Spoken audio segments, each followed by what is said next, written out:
Donc j'ai travaillé beaucoup, donc depuis une vingtaine d'années, je travaille sur la Première Guerre. Je travaille beaucoup à partir de carnets de poilus. Et donc c'est que dans ces carnets, les soldats racontent leur quotidien, et c'est ce quotidien qui m'intéresse.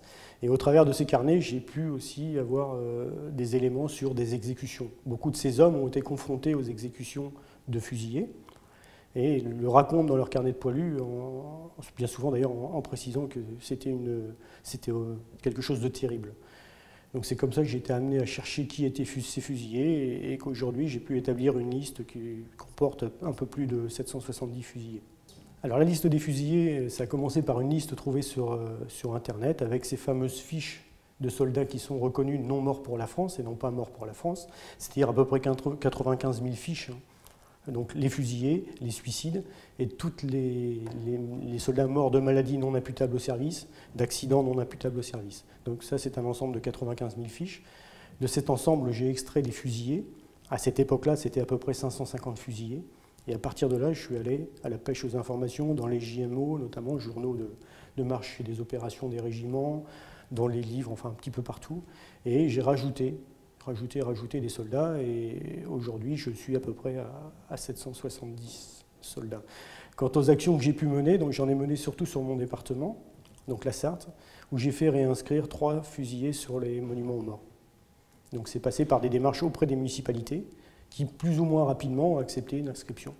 Donc moi je souhaite qu'ils soient inscrits sur les monuments aux morts et qu'ils obtiennent la mention mort pour la France, tout simplement parce que je considère qu'il faut que ces hommes retrouvent leur place à côté de leurs camarades. Parce qu'avant d'être fusillés, ils ont bien souvent combattu, certains ont même été décorés, donc leur place pour moi c'est à côté de ces hommes. C'est pas plus, je ne demande pas qu'on mette plus en avant les fusillés, mais simplement qu'ils retrouvent leur place à côté de leurs camarades. Ce que certains d'ailleurs souhaitaient. Quand il y a eu des exécutions, et après, pendant les années 20 ou 30, certains souhaitaient effectivement que ces hommes retrouvent leur place. Et beaucoup, j'ai fait un point récemment sur les inscriptions sur les monuments aux morts, beaucoup figurent sur les monuments aux morts.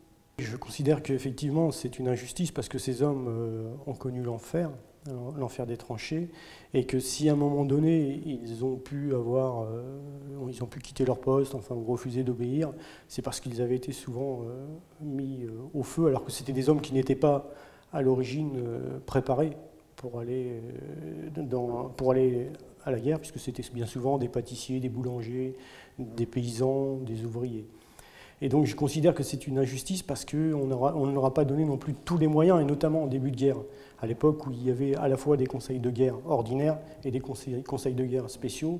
À ce moment-là, on les a jugés très rapidement, on ne leur a pas donné suffisamment de moyens pour se défendre. Et donc, à partir de là, je considère qu'effectivement, c'est une injustice. La réhabilitation au cas par cas, pour moi, aujourd'hui, est compliquée parce qu'il manque donc 20 à 25% des dossiers, qu'on n'est donc pas capable de retrouver tous les éléments qui ont conduit ces hommes au peloton d'exécution, parce qu'on n'a plus de témoins. Et ça veut dire que si, aujourd'hui, on doit faire une réhabilitation au cas par cas, il faudra faire un choix. Ceux qui n'ont pas de dossier, il faudra à ce moment-là soit les réhabiliter d'office, soit ne pas les réhabiliter. Dans les deux cas, ce sera une nouvelle forme d'injustice, dans le sens où si on les réhabilite d'office, ce sera injuste par rapport à celui qu'on ne réhabilitera pas à la vue de son dossier, et si on ne les réhabilite pas, ce sera injuste parce que certains d'entre eux méritent autant leur réhabilitation que d'autres qui le seront parce qu'ils auront eu un dossier en leur faveur. Ce qu'il faut savoir aussi, c'est que dans ces dossiers, il y a bien souvent des éléments à charge, et peu de choses qui vont qui viennent plutôt défendre le fusillé.